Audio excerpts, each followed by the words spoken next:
honorables invités.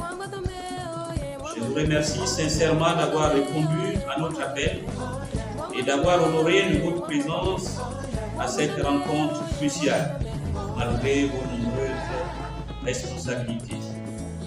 En ce samedi 7 septembre 2024, la FETRAC Santé fait sa rentrée syndicale après la fête de la libération de notre pays par le Comité pour la transition et la restauration des institutions CTRI.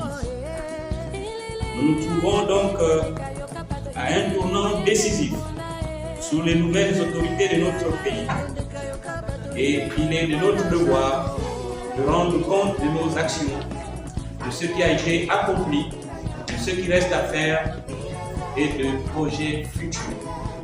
La FETRAC Santé a vu le jour le 28 novembre 2023, alors que notre pays entrait dans une nouvelle ère, loin des pratiques de politisation du monde du travail héritées du régime précédent.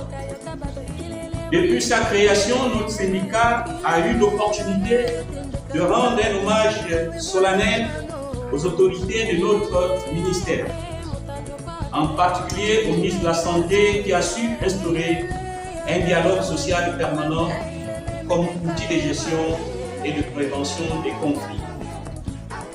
Le 4 juin dernier, nous avons transmis à notre tutelle 2 cahiers des charges élaborés par plus d'une dizaine de syndicats de notre ministère, organisés en 2 groupes de travail.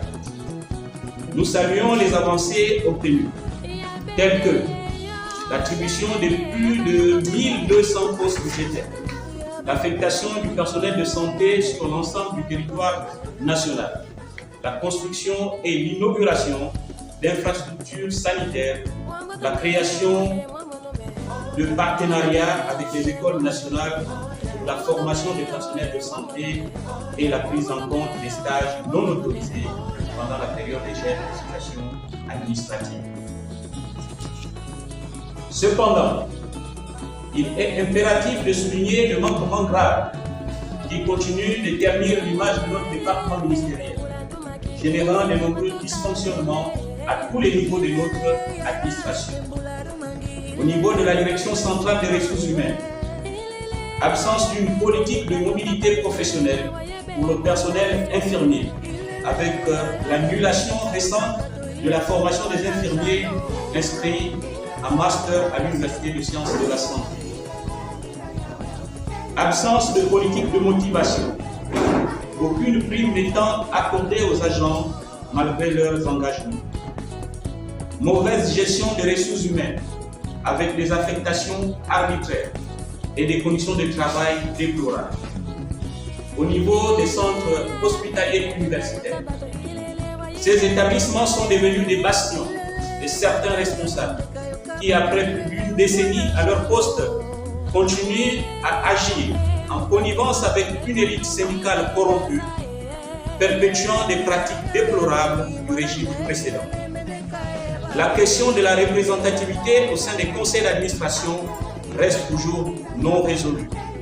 L'exploitation des personnels, notamment ceux de la main-d'œuvre non permanente, qui sont sous-payés malgré les hausses constantes des chiffres d'affaires de ces établissements.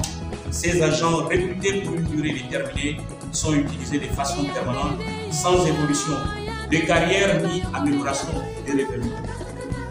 Au niveau du Centre national de gérontologie gériatrique, le personnel en charge des personnes âgées travaille dans des conditions qui frôlent l'esclavage, sans aucune considération de l'État.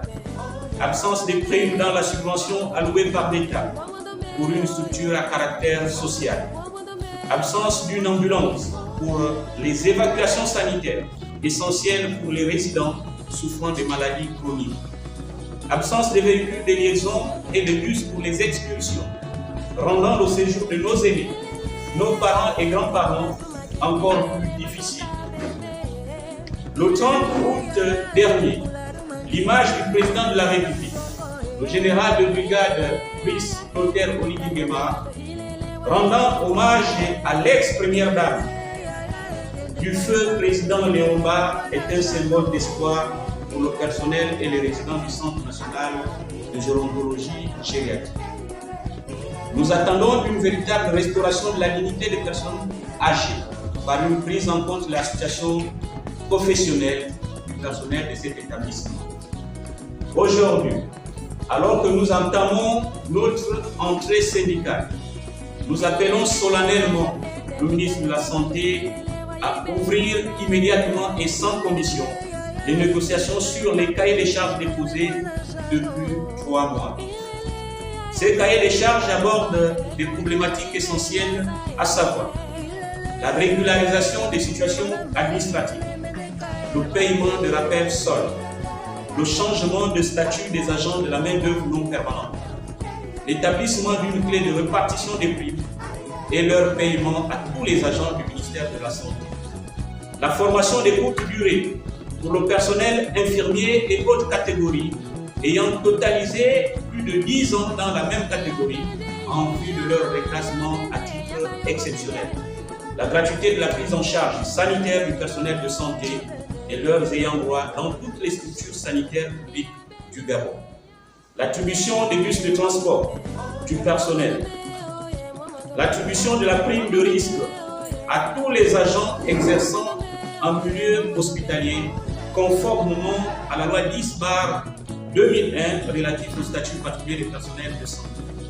mais également la dette NAMGES, ne citer que ce problème. Le personnel de santé ne peut plus supporter les conditions inhumaines auxquelles il a toujours été soumis, réduit à la mendicité par l'ancien système.